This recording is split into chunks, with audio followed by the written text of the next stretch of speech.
Hola, soy la Basmati de nuevo con vosotros hoy para contaros que en 10 años en el Metropolitan han encontrado 3 retratos de Velázquez, nada menos. Ya os he hablado de pareja, uno de ellos que era el morisco que tenía de esclavo Velázquez, sí, que en un momento determinado, el segundo viaje a Roma, libera. Y este pareja aprendió de su maestro, porque el oficio se roba, aprendió de su maestro a pintar, pintó también, que estuvo pintando en la corte, etcétera.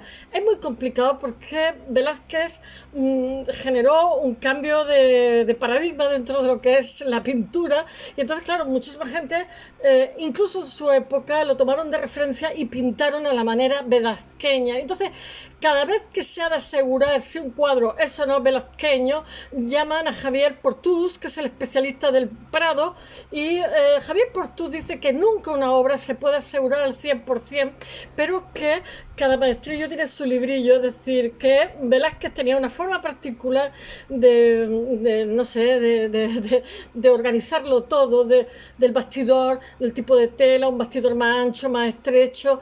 Y es cierto, yo me he dado cuenta que cada artista tiene como su cocinita, ¿no? Incluso yo cuando pintaba le echaba, no sé si era más blanco de titanio para que cuando imprimaba con cola de conejo aquello refulgiera más. Bueno, el caso es que he estado leyendo esta noticia en diversos sitios, pero me ha llamado muchísimo la atención una de Natividad Pulido, que le hace como una especie de entrevista a Javier Portús, que le está preguntando que sobre todo lo que ha ocurrido en el Metropolitan, por qué en 10 años se han encontrado 3 pinturas. Entonces voy a ver si os lo cuento un poquito, pero sabéis que siempre que hablo de un suceso artístico intento introducirlo un poco con la vida de lo que es el artista, y hoy no va a ser menos, y con independencia de que Velázquez haya hablado de él 1 millón de veces y seguiré hablando otro millón más, porque claro, es una referencia que no sé, tiene tantas aristas, tiene tantos, yo qué sé, porque pasó por diferentes etapas a lo largo, como todos los pintores, ¿no?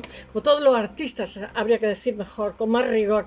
Vélez nace en 1599 y me parece que muere en 1560, muere con 61 años.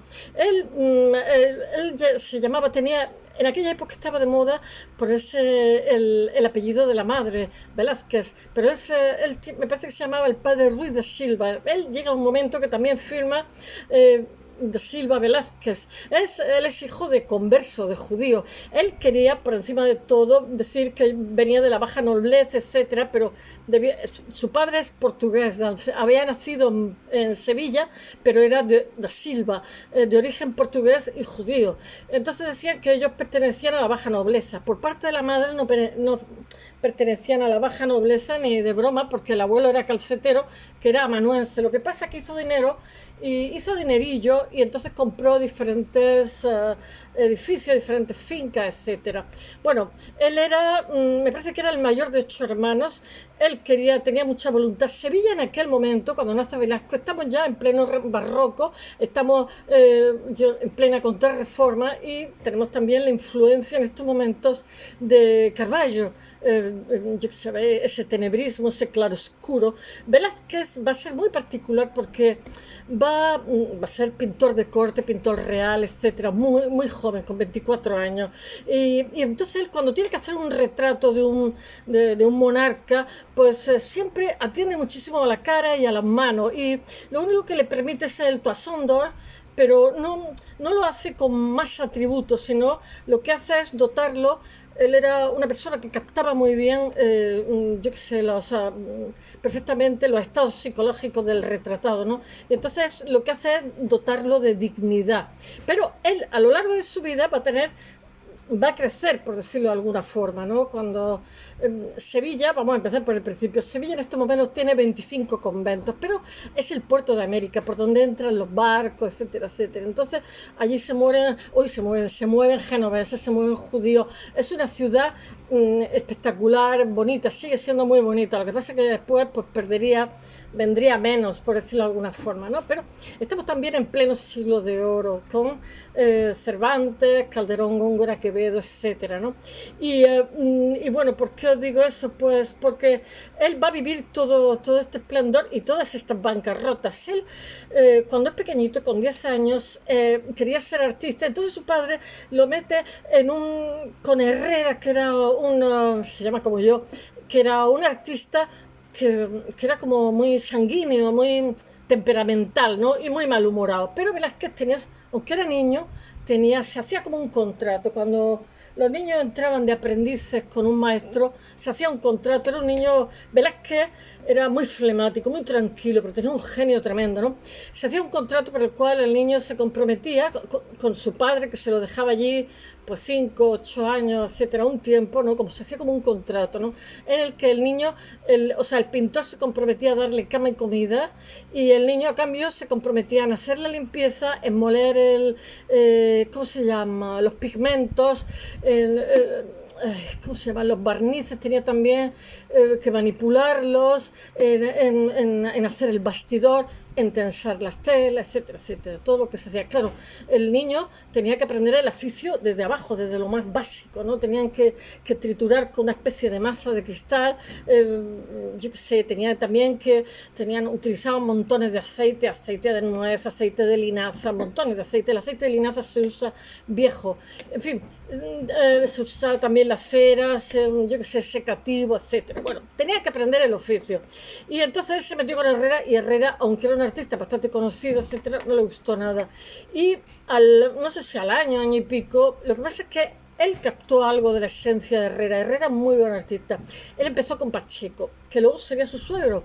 Entonces con Pacheco, Pacheco era más que artista. Pacheco se había quedado con Miguel Ángel y con Rafael Osancio, ¿no?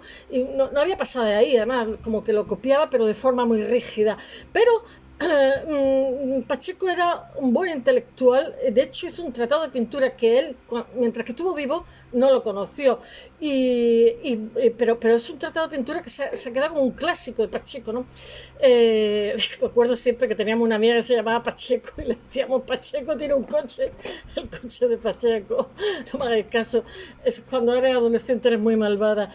Y bueno, Pacheco, lo que pasa es que él se enamora de la hija y cuando tiene 18 años y ha conseguido pasar el examen como de la Guilda de San Lucas, de la cofradía de pintores, hacías como un examen y si eras apto te dejaban entrar y tal, y él volvió a coger, digamos, amanuenses, gente que le hacía las cosas, arenito y tal. Y bueno, pues entonces se casó con ella, él con 18, ella con 15, y tuvieron enseguida 2 niñas, al poquísimo tiempo.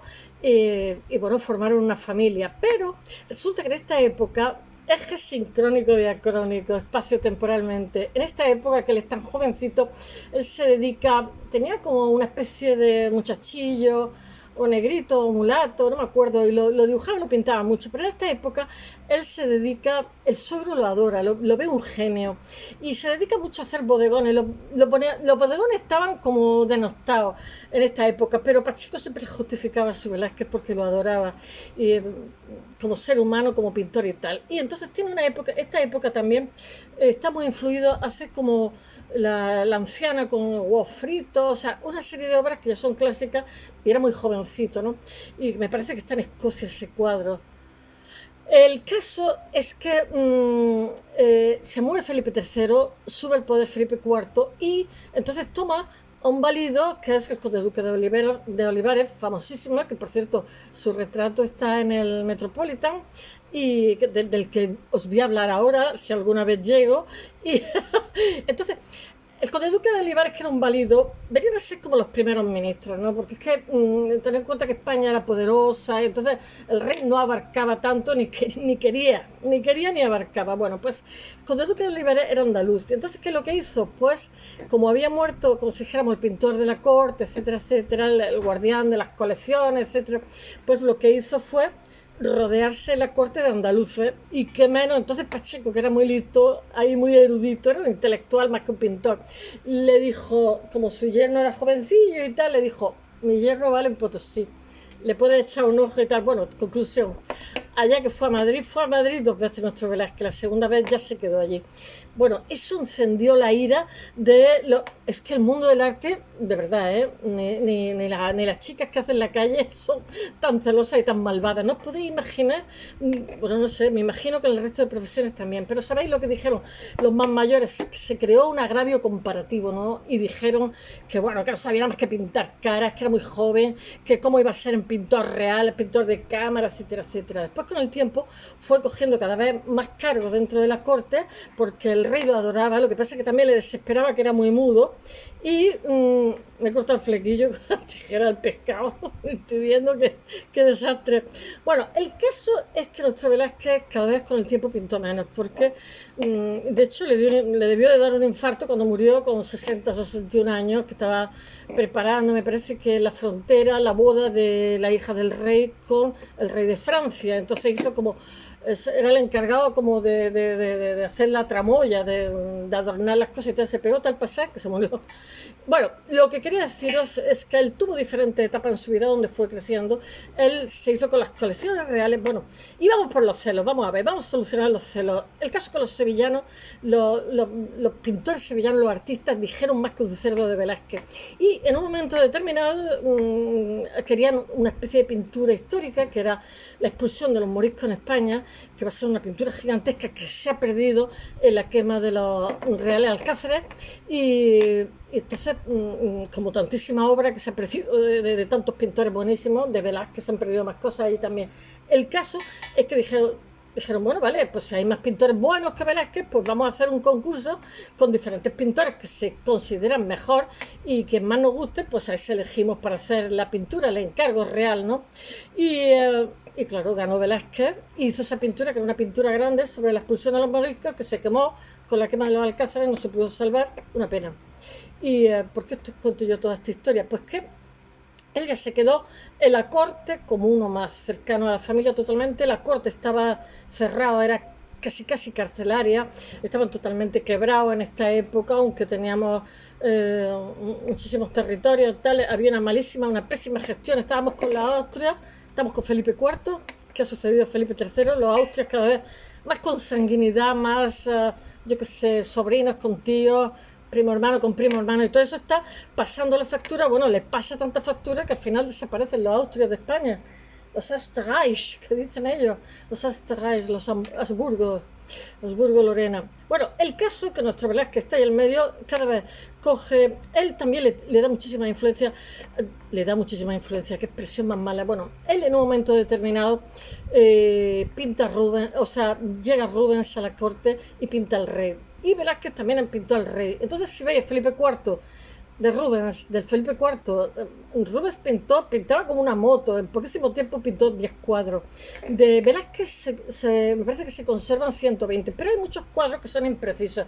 No sabemos si han sido que no los ha firmado Velázquez, o simplemente son de escuela de su yerno, porque él introdujo a su yerno la corte también, como pintor, o de pareja, que también era muy buen pintor, había estado muchísimo con él, lo había aprendido todo de él, y claro, tenía tic velasqueño, ¿no?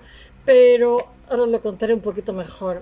El hecho real es que el rey le encarga las colecciones reales, las lleva a él. Y entonces a él le influye muchísimo. Rubens le dice, mira, por favor, vete a Italia, que cualquier artista tiene que hacer el gran viaje, el gran tour que llamaba. Cualquier artista que se precie tiene que ir allí para conocer lo que ha sido, bueno, pues eso, Roma, y todo el Renacimiento y todo el fin. Y entonces es lo que hace. Y el rey le encarga, le da como unas cartas de recomendación.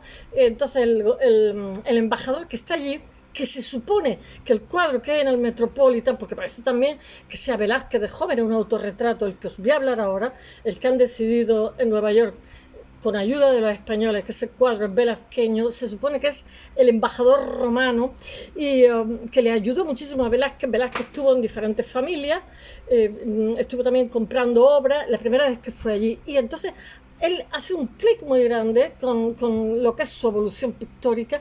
Lo había hecho ya con anterioridad, porque él es guardián de las colecciones reales, y entonces cuando él conoce de primera mano, pues, yo qué sé, Matrimonio Arnolfini, o yo qué sé, Veronés, ¿no? ¿Cómo se llama? Tiziano, claro, Tiziano pintaba con mancha, y y Velázquez también va a pintar con mancha por eso, y además es muy luminoso, improvisa muchísimo Velázquez, tiene poca pasta, entonces por eso Velázquez realmente, digamos, tuvo muchísima fama, tuvo muchísimo prestigio, se murió, pero después los impresionistas son los que otra vez le hacen subir como la espuma, porque realmente el Prado es la mujer de Fernando VII la que consigue que se ponga el Museo del Prado, porque tenemos unas colecciones, una herencia de colecciones reales mostrencas, a pesar de que se han quemados, se han perdido, han robado, etcétera, etcétera, ¿no?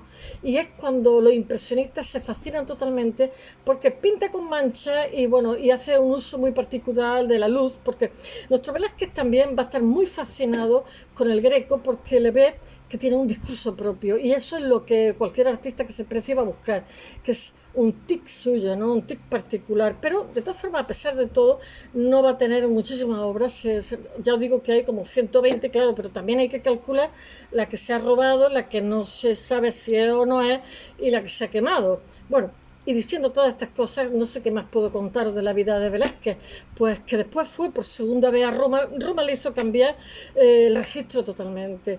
Conocer las colecciones reales a Tiziano le hizo cambiar, conocer a Rubens le hizo cambiar, pero sobre todo lo que le hizo cambiar de Rubens es que Rubens se empeñara en que cualquier artista que se precie para subir, para ser él, tenía que darse una formación, hacer una gira por Italia. La segunda vez que va a Roma, tiene un hijo con una pintora y bueno, no quería volver a España. Y fue para hacer compras para el rey y el rey tuvo que mandarle gente porque aquí él estaba que no se movía de Roma. Es curiosísimo, le encantó, repitió. Y bueno, no sé qué más contar conforme me vaya acordando de su vida. Podía contaros muchísimas más cosas, pero es que quiero hacer el canal de otro tema y si no me conozco y soy capaz de contaros su vida con minuciosidad. Bueno, él había sido el mayor de 8 hermanos, en fin, hay montones de cosas que no os he contado, en otra ocasión la contaré.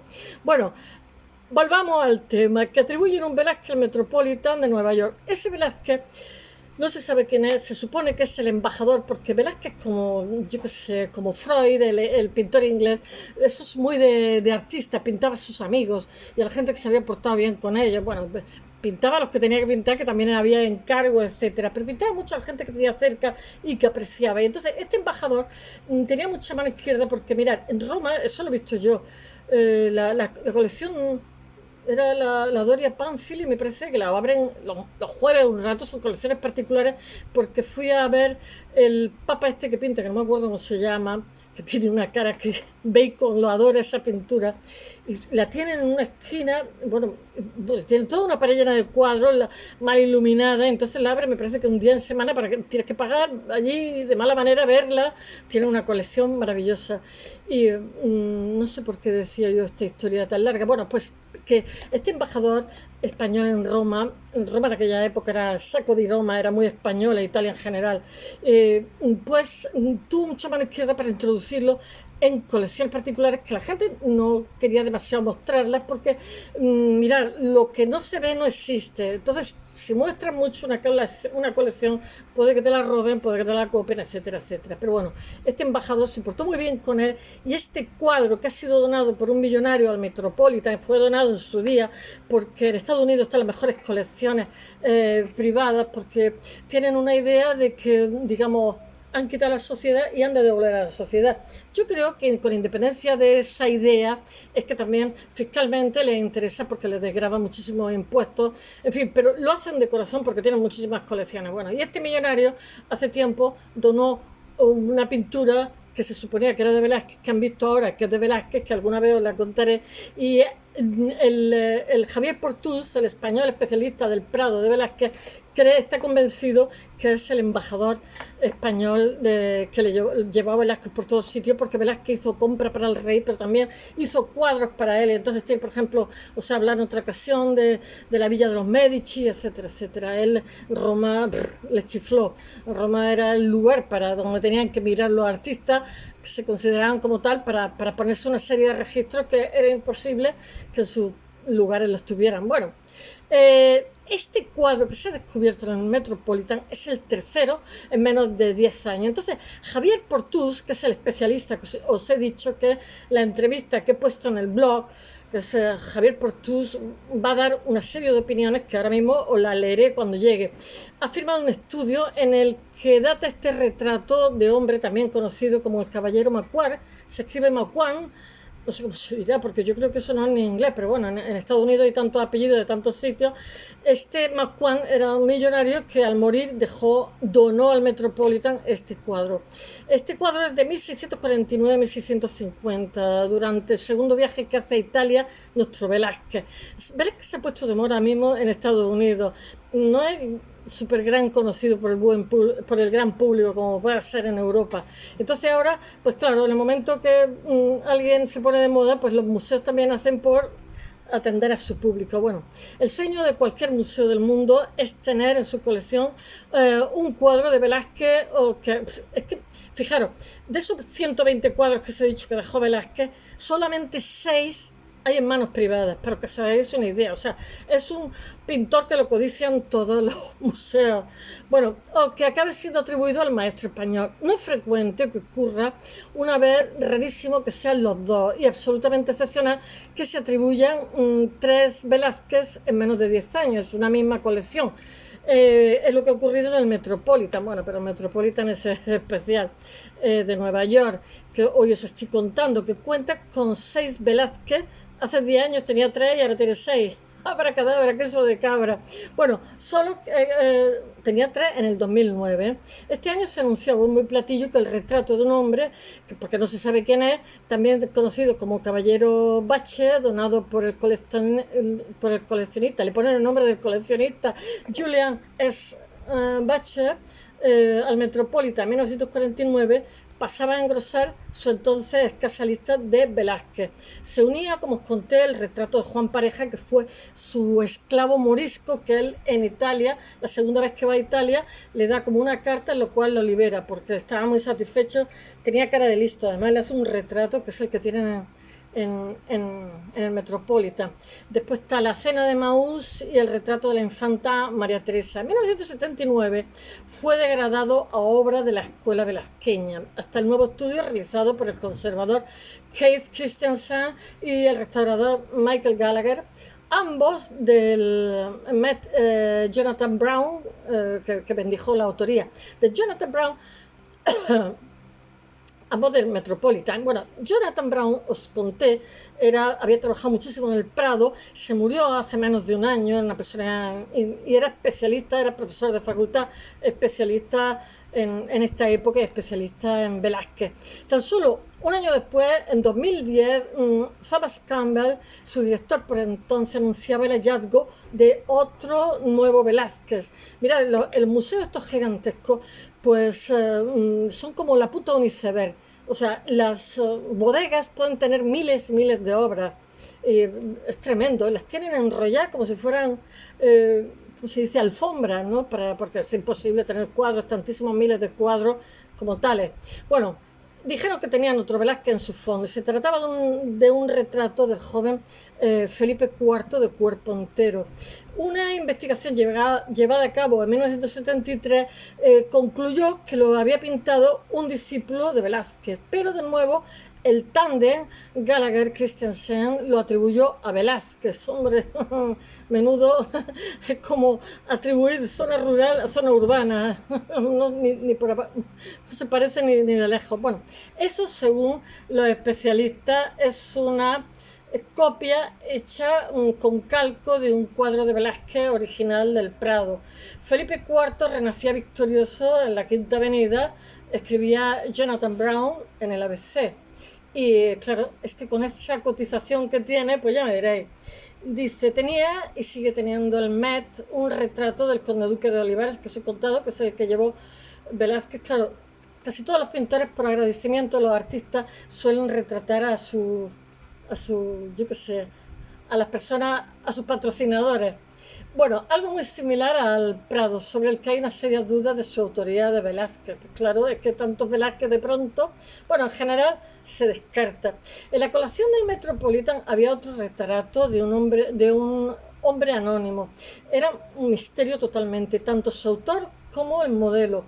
El cuadro fue donado al museo en 1889 por Henry G. McCrae, que es el que os voy a hablar hoy, yo sí que creo que sea Velázquez, de verdad.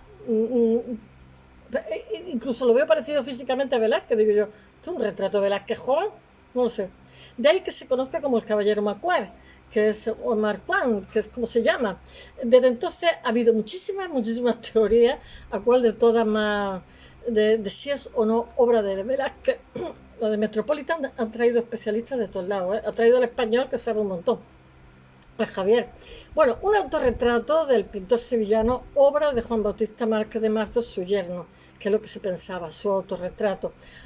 Se pensaban, había diferentes hipótesis. Ahora Velázquez vuelve a recuperar su autoría gracias a un estudio que firma Javier Portús, que es especialista de Velázquez del Prado, jefe de conservación de pintura española hasta 1700 del Prado, en colaboración con Dorothy Mahon, que es restauradora del Metropolitan, y Silvia Centeno y Federico Caro, que son técnicos del Metropolitan y que publican en exclusiva en la revista especializada Arts Magazine en su último número. Y se adelanta la publicación al propio Metropolitan. Hablamos sobre la investigación de este lienzo con Portús, que es la entrevista que yo he cogido, que me ha parecido muy interesante, que es especialista en Velázquez. Bueno, entonces Portús ahora mismo lo que está haciendo es un catálogo razonado de las obras de Velázquez en el Prado. Posiblemente verá la luz más tarde. Luego fue invitado por Christiansen para ir al Metropolitan y participar en uno de los estudios de Velázquez de su colección. Eso fue en 2014. De momento el museo se muestra cauteloso. Bueno, es un museo serio, todo hay que decirlo. Portús lo tiene bastante claro, dice: yo creo que es un Velázquez. Es una obra que siempre me había llamado la atención en el Met y que merece que se le preste atención. Los museos son cautos. Mis gafas que se caen a trozos. Están a trozos. Los museos son cautos antes de aceptar una atribución. Esperan la respuesta del medio académico, dice, es lo habitual, es el estándar habitual. Han colaborado, le pregunta la periodista Natividad Pulido, han colaborado Christiansen y Gallagher, porque es que Christiansen y Gallagher todo lo convierte en Velázquez. Dice, no directamente, le dice Javier Portús, pero estuvieron al tanto. Bueno, el estudio se hizo en 2014. Se adelantaron al año siguiente algunos de los resultados en unas jornadas que hubo en el Louvre y con motivo de la exposición que el Museo Parisino hizo sobre Velázquez, dedicó a Velázquez. Pero el proyecto quedó paralizado desde entonces a la espera de someterlo el estudio, el retrato de Juan de Pareja y sacar sus consecuencias. Que ha resultado ser Velázquez, dice Portús, dice, ay, mi gafa, ya, esto es un desastre. Los resultados técnicos son parecidos a los que arroja este retrato. En 1963, José López Rey creía que no era un Velázquez. Y más recientemente, Jonathan Brown, que es el que se murió hace como un año, con motivo de la exposición de retrato de Velázquez que hubo en el Metropolitan, pensaba que era de otro pintor, posiblemente Juan de Pareja, el que era esclavo de nuestro Velázquez, pero porque pintaba la manera velazqueña, se había formado con el maestro, al igual que porque le preparaba las cosas, le hacía tal, y al final el oficio se hace con la vista. Bueno, al igual que el retrato de la gallega. Hay quienes creen ver la mano de Juan Bautista Martínez de Mazo, que era el yerno de Velázquez, casado con la hija. Pero sobre todo esto dice Javier Portús, dice, López Rey veía problemas desde el punto de vista técnico y de la gama cromática. Es un cuadro pintado sobre un lienzo más grueso de lo habitual en Madrid. Sin embargo, es mucho más parecido a los que usa Velázquez en Italia. En 1963, estas son luchas de especialistas. En 1963 el retrato, porque claro, realmente lo saca muchas veces por tonterías, me refiero por las particularidades que tienen usando el color, el tipo de bastidor, el tipo de imprimación, la preferencia de los colores, el tipo de pincelada. Bueno, dice, en 1963 el retrato de Juan de Pareja estaba en una colección privada. Era complicado acceder a él. Para hacer ahora este estudio se le retiró el cristal protector y el marco, y las similitudes cromáticas con este retrato son realmente llamativas. Además, estas similitudes cromáticas se traducen en similitudes técnicas, como es el caso de la capa de la imprimación, lo que os he dicho antes, que es la capa de preparación, que es cola de conejo que la tienes que tener en remojo, luego es como gelatinosa, mis perros se la comían, huelen a demonios, la tienes que meter en agua para que se haga como una gelatina, son tripas de los conejos, de los animales, y todo eso después lo mezclas con pigmento blanco, escayola, etcétera, etcétera, y eso se lo tienes que dar a la tela para luego pintar sobre ella. Muchas veces se craquela, se raja. Normalmente se suelen hacer 6 o 7, y de esas 6 o 7 te salen 3 o 4, la otra la raspa y la vuelve a hacer en otro momento. Se lía una que para qué. Bueno, esto se lo hacían sus amanuenses, a los artistas. Bueno, era complicado acceder a él. Para hacer ahora ese estudio se le retiró el cristal protector, el marco y tal, y habría muchas similitudes. Además, esas similitudes cromáticas se traducen en similitudes técnicas, como es el caso de la capa de preparación o imprimación. Creo que también hay una hermandad en la ejecución.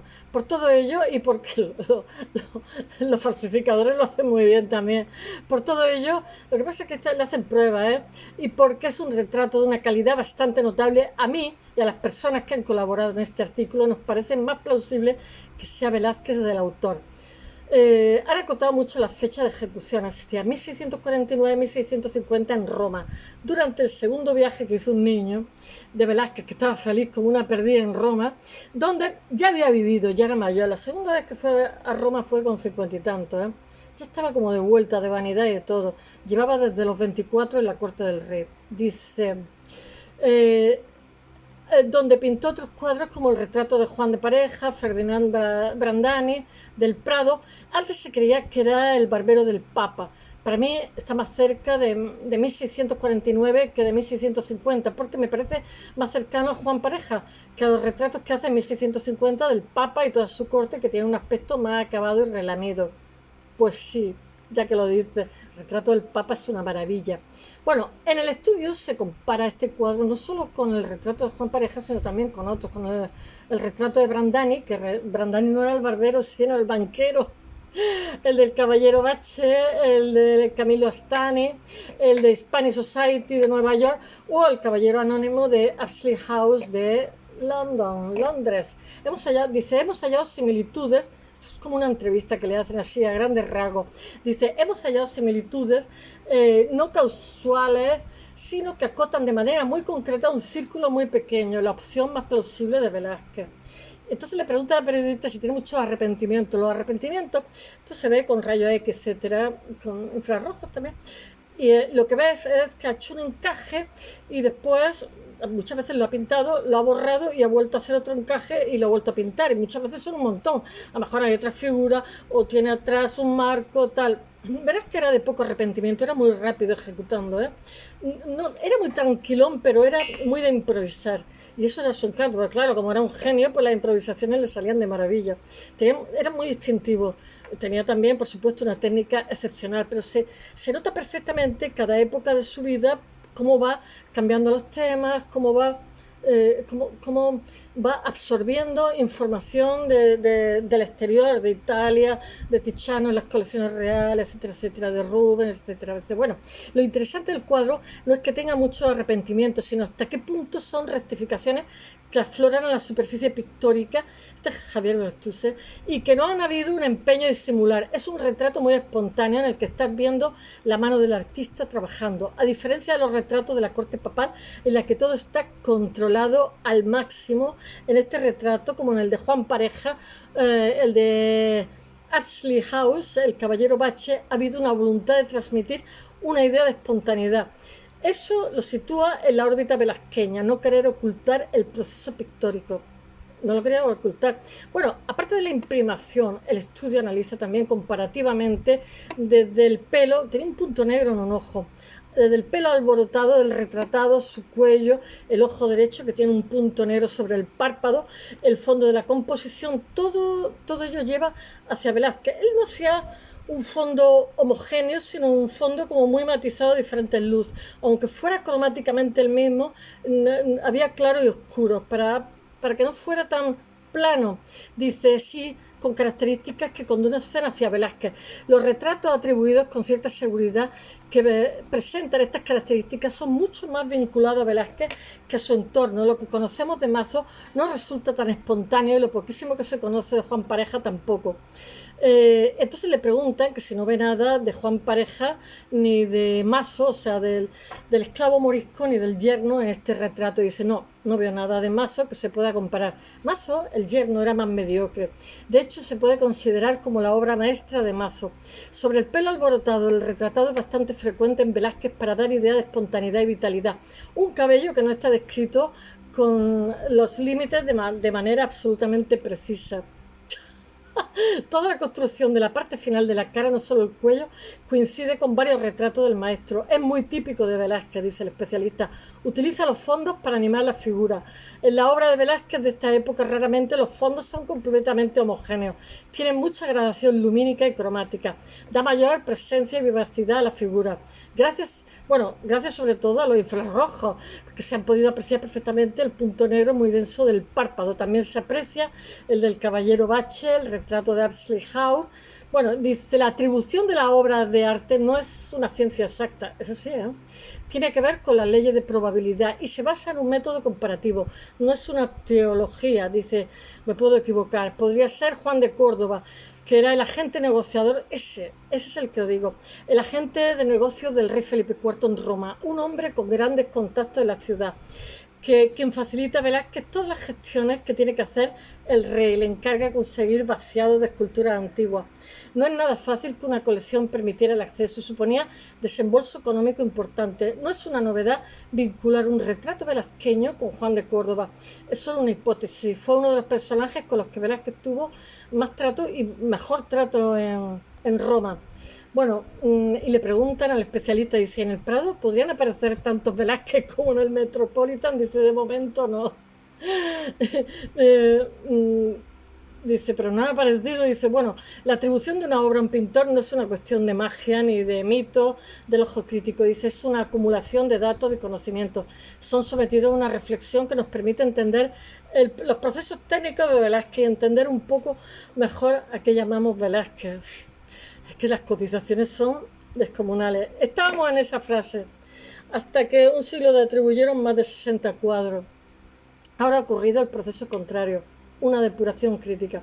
Bueno, el aluvión de atribuciones velazqueñas por los precios que tiene, dice, raro es el año que nos sale a la luz nuevas atribuciones a Velázquez. En 2003, el Prado incorporaba a su colección del pintor sevillano, el que hasta entonces era su último inquilino, un retrato de quien se pensaba que era el barbero del Papa. Hoy se sabe que era su banquero, como os he dicho antes, Ferdinando Brandani.